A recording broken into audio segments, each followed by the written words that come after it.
Mic ತಂದು ಕೊಡೋರಿಗೆ. Okay, one more, because I am very unorganised, as you can see, there is no script for me. I missed one very, very important item in the sequence. Missed not, I just forgot about it. I requested one fantastic performer, I challenged, I would say, can you depict 15th chapter of Bhagavad Gita through dance? 15th chapter is Purushottama Yoga. One of the most spectacular chapters you will see. The shlokas there are so powerful, they are so concentrated that I thought it's almost impossible. Very few people have tried that.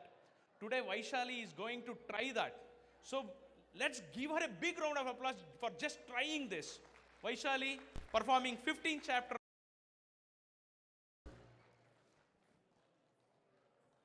No worries.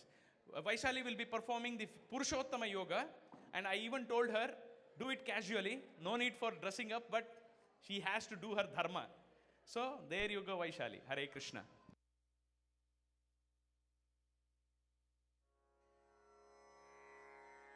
अथ पञ्चदशोऽध्यायः पुरुषोत्तमयोगः। श्रीभगवानुवाच ऊर्ध्वमूलमदः शाखमश्वत्थं प्राहुरव्ययम् छन्दांसि यस्य पर्णानि यस्तं वेद स वेदवित् अधश्चोर्ध्वं प्रसृतास्तस्य शाखा गुणप्रवृद्धा विषयप्रबालाः अधश्च मूलान्यनुसन्ततानि कर्मानुबन्धीनि मनुष्यलोके न रूपमस्येह तथोपलभ्यते नान्तो न चादिर्न च सम्प्रतिष्ठा अश्वत्थमेनं सुविरूढमूलम् असङ्गशस्त्रेण दृढेन छित्त्वा ततः पदं तत्परिमार्गितव्यम् यस्मिन् गता न निवर्तन्ति भूयः तमेव चाद्यं पुरुषं प्रपद्ये यतः प्रवृत्तिः प्रसृता पुराणी निर्मानमोहाजितसङ्गदोषा अध्यात्मनित्या विनिवृत्तकामाः द्वन्द्वैर्विमुक्ताः सुखदुःखसङ्गैर्गच्छन्त्यमूढाः पदमव्ययं तत् न तद्भासयते सूर्यो न शशाङ्को न पावकः यद्गत्वा न निवर्तन्ते तद्धाम परमं मम ममैवांशो जीवलोके जीवभूतः सनातनः मनः षष्ठानीन्द्रियाणि प्रकृतिस्थानि कर्षति शरीरं यदवाप्नोति यच्चाप्युत्क्रामतीश्वरः गृहीत्वैतानि संयाति वायुर्गन्धानि वाशयात्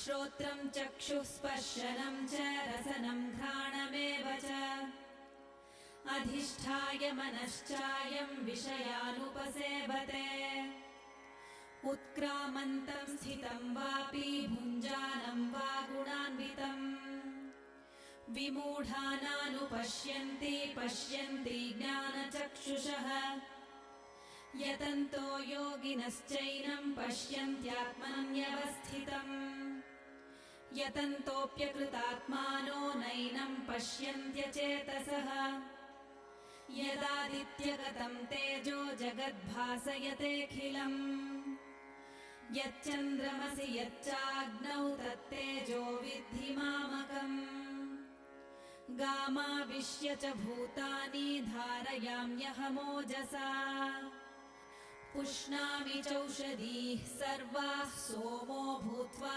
रसात्मकः अहं वैश्वानरो भूत्वा प्राणिनां देहमाश्रितः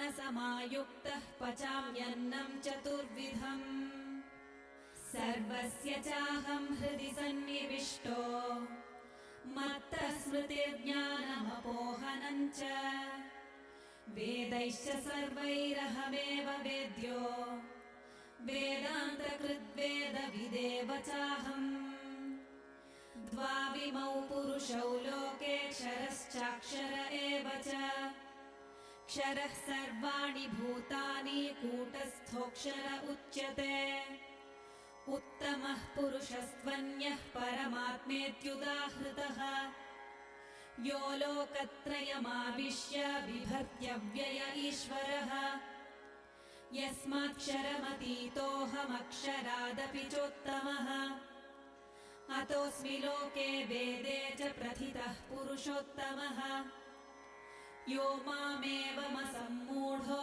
जानाति पुरुषोत्तमम् स सर्वविद् भजति मां सर्वभावेन भारत इति गुह्यतमं शास्त्रमिदमुक्तं मया नघ एतद्बुद्ध्वा बुद्धिमान् स्यात् कृतकृत्यश्च भारत ॐ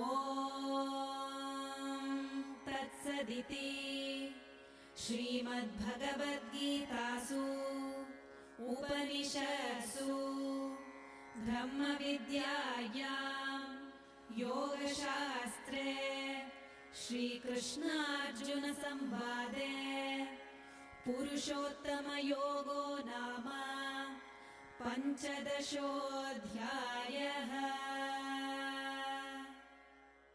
Wow! Absolutely stunning.